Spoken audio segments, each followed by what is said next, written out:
Olá, meus amigos, mais uma vez retomo essa tribuna política para falar de coisas políticas. Esta semana foi a semana de comemoração dos 129 anos da República Brasileira. Um acontecimento que até hoje nos deixa triste, porque a tal República Brasileira veio de um golpe contra o maior estadista brasileiro que foi Dom Pedro II.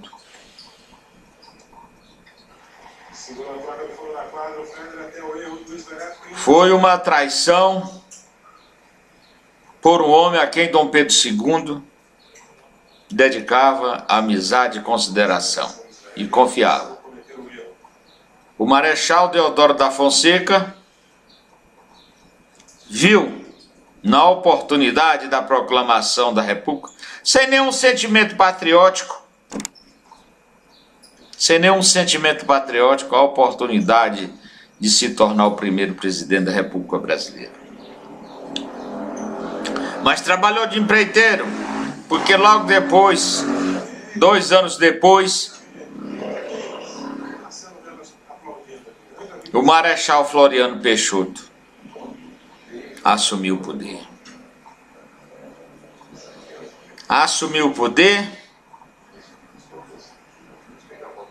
Preterindo o Osório, que pretendia ser estadista e não foi. Foi simplesmente o portador da vontade dos liberais que o golpearam logo depois. E a República Brasileira, até o presente momento, ela vem de golpe em golpe, militar ou civil. Quando Deodoro da Fonseca proclamou a República, naquele mesmo ato ele proclamou a instabilidade das instituições no Brasil e a miséria e a corrupção no Brasil. Porque o poder, para ele se manter no poder ou dar o golpe, foi rateado entre dezenas de coronéis. Meus amigos, não é brincadeira. O Brasil, com praticamente a mesma idade de república, de Estado, como os Estados Unidos. Veja bem como os Estados Unidos está, floresceu, cresceu e manda no mundo. O Brasil, com toda a potencialidade que tem, ainda é uma republiqueta de bananas. Republiqueta de bananas, que vive no lastro da corrupção e dos desmandos. Uma anarquia total no Brasil. É que vivemos nos últimos 2 governos que exaltam as suas ações como se fossem os redentores do país. Mas não são. Afundaram o Brasil, mergulharam numa crise que vamos levar muitos anos para sair dela. Vejam como é que está a situação do desemprego no Brasil. Milhões e milhões de pessoas desempregadas, desesperadas.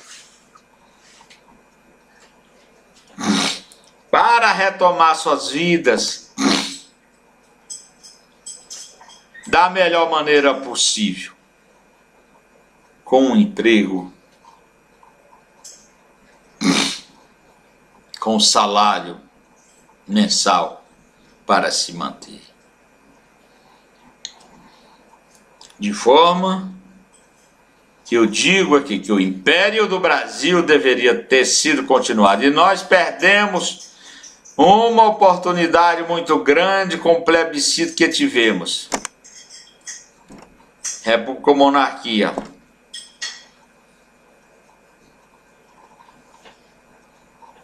porque as crises no regime de gabinete imperial são resolvidas com mais facilidade do que num regime presidencialista de coalizão como nós temos, que dependemos de uma eleição ou de um golpe para tirar, ou de um impeachment para tirar alguém da presidência da República.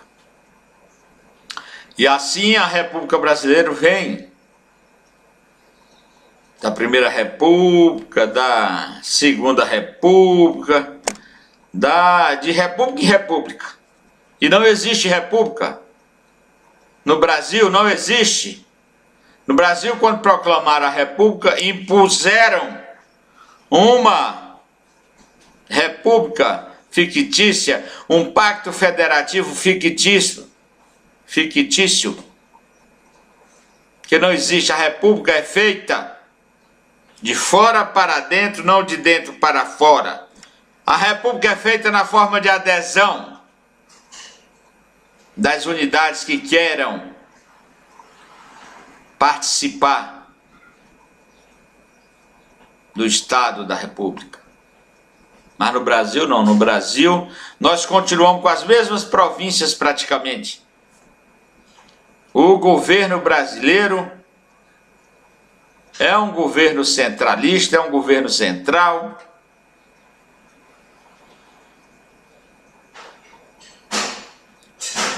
É um governo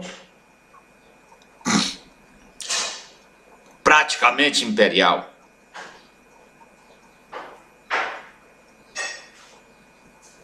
Vejam bem como é que é o sistema de arrecadação para o Tesouro Nacional.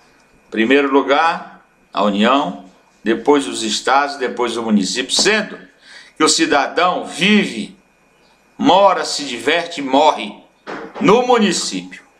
É onde o cidadão mora, é onde a vida acontece. Então os municípios receberam muitas responsabilidades e pouco orçamento, pouco dinheiro para resolver os seus problemas. Enquanto que a União fica com a parte do leão, fazendo o que bem quer, sem praticamente responsabilidade. Enquanto o município carrega tudo nos ombros sem ter dinheiro para bancar. Essa é a realidade do Brasil. O Brasil é um estado unitário, como já disse. Não existe estados autônomos no Brasil. É um estado unitário, onde a União mantém o orçamento na mão, o dinheiro na mão e vai soltando os pouquinhos para municípios e estados e autarquias. Meus amigos e minhas amigas, o Brasil tem uma elite não, tem uma classe dominante que é, vamos dizer, a mais concentrista e a pior do mundo. A pior do mundo porque um país com toda a potencialidade que o Brasil tem, chega a ser a oitava economia do mundo, apesar dos desmandos, da anarquia que existe, da roubalheira que existe, o povo brasileiro, pelo menos, não podia passar a fome que passa.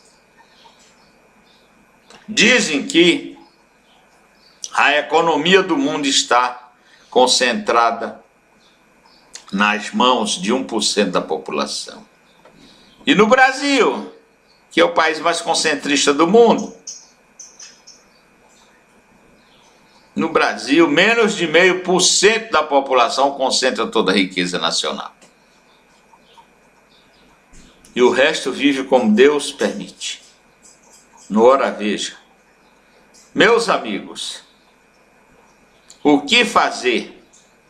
Eu imagino que a convocação de uma nova constituinte, que seja exclusiva para consertar ou para fazer outra Constituição, melhorando a de 1988, que apesar de ter sido uma Constituição cidadã, a Constituição real nunca deixou que a formal se estabelecesse plenamente. Com isso, meus amigos, eu digo a vocês que nós não temos nada a comemorar nos 129 anos de República Brasileira. Não temos. Não temos, veja a crise que estamos vivendo. É uma situação deplorável que o Brasil se encontra, sendo que tem uma arrecadação, agora mesmo esses dias batemos o recorde de arrecadação de 2 trilhões de reais. Para onde é que vai todo esse dinheiro, minha gente? Diz vai para a dívida, abatimento da dívida, muita, quer dizer, aí, mais de 50% desse dinheiro. Mas como é que foi feita a dívida? A dívida foi feita por esses dirigentes que estão aí, que aqui no Brasil o dirigente público e o privado eles se confundem. O Estado brasileiro é patrimonializado, vive em função das empresas que corromperam o Estado brasileiro. O setor público brasileiro se confunde com o privado porque é refém da iniciativa privada. O Estado brasileiro é refém da iniciativa privada. Através da corrupção, esses que estão presos aí, eles vêm corrompendo a República Brasileira desde muitas décadas. Desde muitas décadas ou séculos. Isso aí é uma cultura que se arrasta no Brasil desde a colônia. Desde a colônia. A imoralidade, o Brasil é um país que tem no seu governo a imoralidade. Apesar de na Constituição termos o princípio da moralidade como um dos principais. Mas os governos brasileiros municipais, estaduais e a União são todos imorais.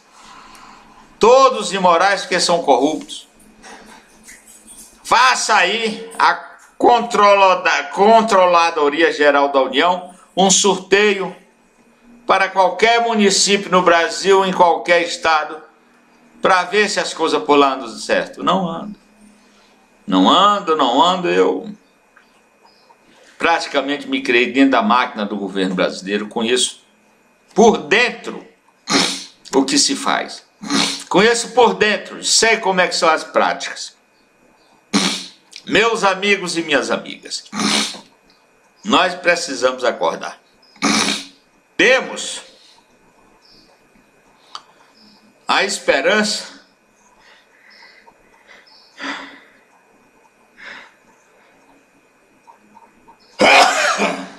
desculpem, essa alergia me persegue.